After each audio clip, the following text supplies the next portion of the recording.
Here's a quick look at the market through the eyes of eMiniDayTrader for Tuesday, August the 18th, 2009. Well, when we left yesterday, we had mentioned that if today's low, meaning yesterday's low, was not exceeded, then look for a possible rally. And as you can see, it was not exceeded overnight. And then, of course, during the regular trading day, it was not tested either. Not nearly as close. So, by the way, these are volume and market profiles, lettered profiles. This is the overnight session.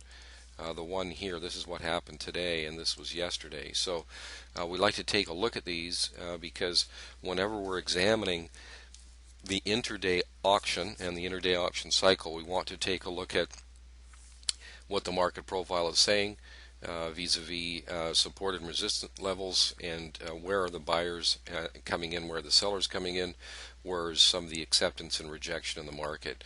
And so the inability of the sellers to show their strength overnight and then early today obviously led to some good buying. However, the one thing that we did have to finish off here today was the fact that there was not a tremendous amount of volume coming into the market today. So this rally up here is somewhat suspect. So would not be surprising if the market came down, maybe tested around the 85 level. That's only coming down about 5-6 points, something like that, before it goes up and challenges today's high and Friday's low. It appears that that is going to happen. Just depends on how much it's going to pull back before it does it. So I think the move yesterday was really just a more or less a one-day event, it looks like. Really gave the buyers a good opportunity to get in there. Oftentimes these markets have to pull back before they'll rally.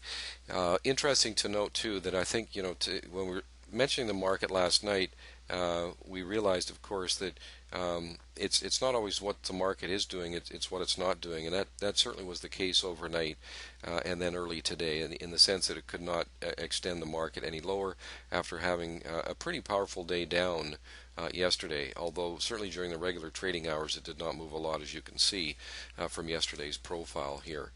Here's our filter going into today. We were or I should say for today, we were somewhat bearish early and then it turned bullish. So structurally speaking, it was kind of a difficult day to trade from that standpoint. We only had 2 trades today. One of them was a break even. We lost 2 ticks on the other trade, and both of them were short trades in here. So structurally speaking, the market really didn't, in the daytime frame, really work in concert with the intraday directional buys. So it was somewhat of a difficult day for trading from that standpoint. But we suspect that we're going to have a good opportunity to get long here very soon.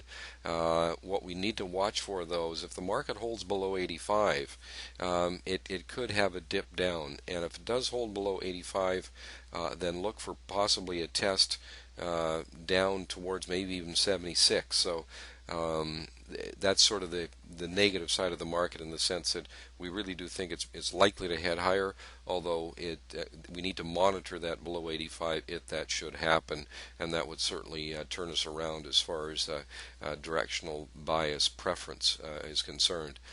So that's really what we're thinking of the market right now, and it's got some room to move on the upside if it can get above that 992 area.